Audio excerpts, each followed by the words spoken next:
سامنے سے حملہ آور نہ ہو جائے، صدیق اکبر حضور سے آگے ہو کے چلنا شروع کر دیتے ہیں۔ پھر خیال آتا ہے ہم نہ دیکھنے کوئی دشمن پیچھے سے نہ آ جائے، اس خیال کے آنے پر حضور کے پیچھے چلنا شروع کر دیتے ہیں۔ کبھی خیال آتا ہے کوئی دائیں جانب سے نہ آ جائے تو دائیں جانب چلتے ہیں، کبھی خیال آتا ہے کوئی بائیں جانب سے نہ آ جائے تو بائیں جانب چلتے ہیں۔ یوں مکہ سے مدینہ کا فاصلہ، یہ سارا راستہ یارے غار نے قدم قدم پر رسول اللہ پر اپنی جان قربان کی ہے۔ سبحان اللہ، سبحان اللہ۔ قدم قدم پر جان کا نذرانہ ہے، قدم قدم پر ایثار قربانی ہے کہ جو بار ہو مجھ پہ ہو، میرے آقا پہ رہو۔ غار پہ چلنا شروع کیا، غار کی چڑھائی بڑی مشکل ہے، غار سور کی چڑھائی بڑی مشکل ہے، ہرا کی بھی مشکل ہے، سور کی بڑی مشکل ہے۔ اکثر لوگ جاتے ہیں تو نیچے سے دھیان کر کے آ جاتے ہیں۔ مجھے تو وہاں تک جانے کا شرف حاصل ہوا الحمدللہ۔ تو مشکل راستہ ہے، دشمنوں کا خوف ایک طرف، رات کی تاریکی ہے اور یہ چڑھائی۔ صدیق اکبر رضی اللہ تعالیٰ عنہ نے عرض کی سرکار آپ میرے کندھے پہ سوار ہو جائیں۔ حضور کو کندھوں پہ سوار کیا، سرکار کو کندھوں پہ اٹھا کر یار ہاتھ ہاتھ پہ کدھر چلتے جا رہے ہیں۔ تو سرکار کو کندھوں پہ اٹھایا ہے تو پھر ہر قدم بلندی کی طرف، یار ہر قدم بلندی کی طرف ہے۔ اور اللہ تعالیٰ نے پھر اس کو ایسا بیان فرما دیا ہے کہ یار غار کے وقار میں پھر کبھی کبھی آئی ہی نہیں ہے۔ سبحان اللہ۔ غار میں پہنچے ہیں تو پہلے اندر غار میں ہو جاتے ہیں۔ یہ واقعات آپ نے سن رکھے ہیں، میں تو صرف نتائج عرض کر رہا ہوں، جان نثاری کی مثال پیش کر رہا ہوں۔ یہ ایسی جان نثاری، اس کی مثال کہیں نہیں ہوتی، اس کی مثال نہیں ہوتی ہے۔ تو سانپ ڈسے جا رہا ہے، اب فطرت کیا کہتی ہے، بشر کی عادت کیا ہے، ذرا سا خطرہ محسوس کرے تو پیچھے ہٹتا ہے۔ جس حال میں بھی ہو، جہاں سے کوئی خطرہ محسوس کرے اسے پیچھے ہٹنے کی کوشش کرتا ہے۔ اب سانپ ڈنگ مار رہا ہے، فطرتاً پاؤں کو جنبش ہونی چاہیے تھی، پاؤں کو جنبش اس وقت بھی نہیں ہونے دی، پاؤں کو نہیں کھینچا ہے وہ حضور کو جھٹکا نہ لگے۔ تو ایسا پیار، ایسی جانشاری کہیں اور نظر نہیں آتی، اس لیے تو اللہ تعالیٰ نے اس کو قرآن میں بیان کیا ہے۔ ثانی اثنین اذ ہما فی الغار اذ یقول لصاحبہ، جب نبی اپنے صحابی سے کہہ رہے تھے لا تحزن ان اللہ معنا، تو غم نہ کر اللہ ہمارے ساتھ ہے۔ سامعین محترم، یار غار کی یہ بے مثال قربانیاں اللہ تبارک و تعالیٰ نے قرآن کے ایک اور مقام پر بیان فرمایا۔ سورہ حدید، لا یستوی منکم من انفق من قبل الفتح وقاتل اولئک اعظم درجة من الذین انفقوا من بعد وقاتلوا وکلا وعد اللہ الحسنى۔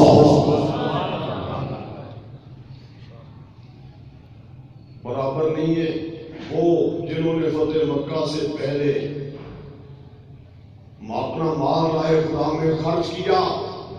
اور جہاد کیا، وہ بعد میں جہاد و قتال اور انفاق فی سبیل اللہ کرنے والوں سے افضل ہے، درجوں کے حساب سے ان کو بلندی حاصل ہے۔ لیکن انہی کی دو جماعتوں کی بات ہے، ایک جو فتح مکہ سے پہلے ایمان لائے، فتح مکہ سے پہلے راہ خدا میں مال خرچ کیا، راہ خدا میں جہاد کیا۔ دوسرے وہ جو فتح مکہ کے بعد مسلمان ہوئے، راہ خدا میں جہاد کیا، راہ خدا میں اپنا مال خرچ کیا۔ بس انہی جو دو جماعتوں میں آپس میں موازنہ اور مقابلہ ہے، بعد والوں کا ان کے ساتھ کوئی مقابلہ ہو ہی نہیں سکتا ہے۔ بے شک لا يستوي منكم من انفق من قبل الفتح وقاتل، جنہوں نے مال پہلے خرچ کیا، پہلے لڑائیاں کی، اور کچھ وہ ہے جو اس کے بعد آئے ہیں، دونوں کا مرتبہ یکساں نہیں ہے۔ بعد والے تو ان کے مرتبے کو پہنچ ہی نہیں سکتے ہیں۔ اب ان میں صدیق اکبر رضی اللہ تعالیٰ عنہ سر فہرست۔ نبی پاک صلی اللہ علیہ وآلہ وسلم نے جب اعلان نبوت فرمایا، آپ کی عمر شریف 40 سال، صدیق اکبر رضی اللہ تعالیٰ کی عمر شریف 38 سال، 2 سال کم 40 سال۔ حیدر کرار رضی اللہ تعالیٰ کی عمر شریف 10 سال۔ رسول اللہ صلی اللہ علیہ وسلم کے گھر میں ہیں، بچوں میں عمر کے اعتبار سے بچوں میں آپ کا شمار، تو اس وقت یار امام لانے والوں میں سبقت کرنے والے، رائے خدا میں مال خرچ کرنے والے، تو رسول اللہ کے بعد سر عام اسلام کی سب سے پہلے تبلیغ کرنے والا ابو بکر ہے، اسلام کا مبلغ اول ابو بکر ہے، اور مسجد بنانے والا سب سے پہلا فرد ابو بکر ہے، رائے خدا میں اپنا مال سب سے پہلے خرچ کرنے والا سب سے پہلا بندہ ابو بکر ہے۔ رسول اللہ کے لیے آپ کے دفاع میں دشمنوں سے لڑنے والا، کافروں اور مشرکوں سے لڑنے والا سب سے پہلا فرد ابو بکر ہے۔ مال رائے خدا میں خرچ کیا اور تبلیغ فرمائی۔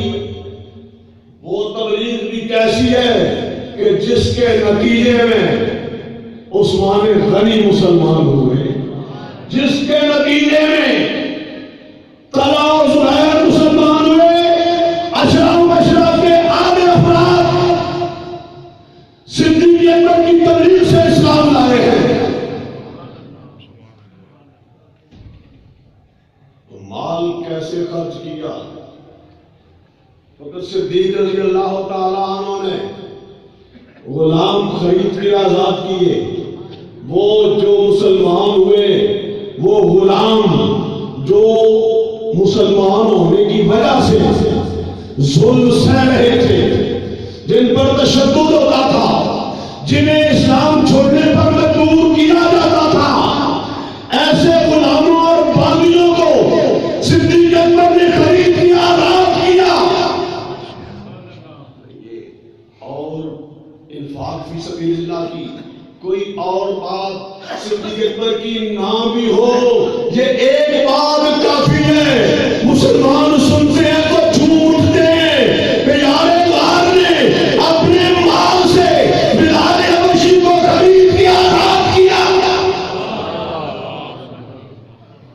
امیہ بن خلف کے غلام، امیہ ظلم کرتا ہے، تشدد کرتا ہے، کنکریلی زمین پہ گھسیٹتا ہے، سینے میں بھاری پتھر رکھ دیتا ہے کہ کسی طرح یہ محمد مصطفیٰ کا کلمہ چھوڑ دے. بلال نے کہا جو چاہو کر لو، کلمہ تو میں چھوڑوں گا نہیں. یار غار نے یہ ظلم ہوتا دیکھا تو امیہ بن خلف نے جو کچھ مانگا دے کر بلال حبشی کو خرید لیا، خرید کے آزاد کیا.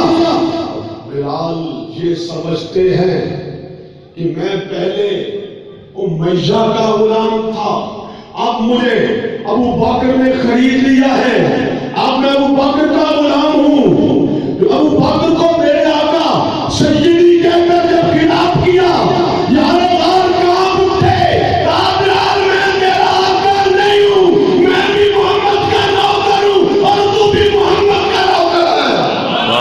سبحان اللہ سبحان اللہ. رہے گا یوں ہی ان کا چرچا رہے گا، بڑے خاک ہو جائیں چل جانے والے.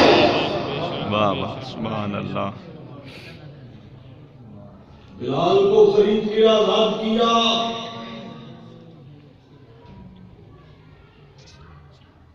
امت تو اس ایک بات کو یاد رکھے تو یار غار کے آگے سر عقیدت ہر وقت خم رہنا چاہیے. اسلام کا پہلا مؤذن بلال ہے، رسول اللہ کا مؤذن بلال ہے. رسول اللہ نے مدینہ میں مؤذن بنایا، جو مکہ فتح ہوا بلال کو رسول اللہ نے کعبے کی چھت پہ چڑھایا. سرکار نے فرمایا بلال میں نے جنت میں تمہارے قدموں کی چاپ اپنے آگے سنی ہے. اور حضور بلال سے اتنی محبت کرتے، اتنی محبت کرتے کہ ایک وقت فرمایا کہ پورا مہینہ گزر جاتا ہے، میرے اور بلال کے پاس کھانے کے لیے کچھ نہیں ہوتا، پورا مہینہ گزر جاتا ہے، میں اور بلال پانی اور کھجور پہ گزارا کرتے رہتے ہیں اور کھانے کے لیے ہمارے پاس کچھ نہیں ہوتا. اور حضور کی ازواج بھی ہیں، حضور کی بنات بھی ہیں، حضور کے رشتہ دار بھی ہیں، لیکن رسول اللہ نے اپنے ساتھ ضم کیا بلال حبشی کو. تو وہ بلال حبشی آزاد کیا خرید کر صدیق اکبر رضی اللہ تعالیٰ عنہ نے. اب بلال میں تیرا آقا نہیں ہوں، میں اور تم دونوں محمد مصطفیٰ کے غلام ہیں. لا يستوي منكم من انفق من قبل الفتح وقاتل. سامعین محترم، اب وقت نہیں رہا، میں آپ کو صرف پیر میر علی شاہ صاحب رحمۃ اللہ علیہ کی ایک عبارت تھوڑی سی پڑھ کے سناتا ہوں. داتا صاحب کی تو میں بیان کرتا رہتا ہوں. کشف المعجوب میں جو فرمایا ہے کہ صدیق اکبر رضی اللہ عنہ مقدم ہم خلائق است پس انبیاء، انبیاء کے بعد ابو بکر صدیق ساری مخلوق سے افضل ہے. یہ داتا صاحب کا ارشاد ہے.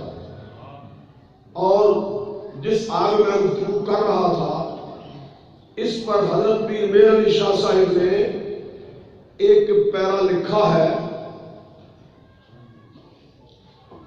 تو حضرت فرماتے ہیں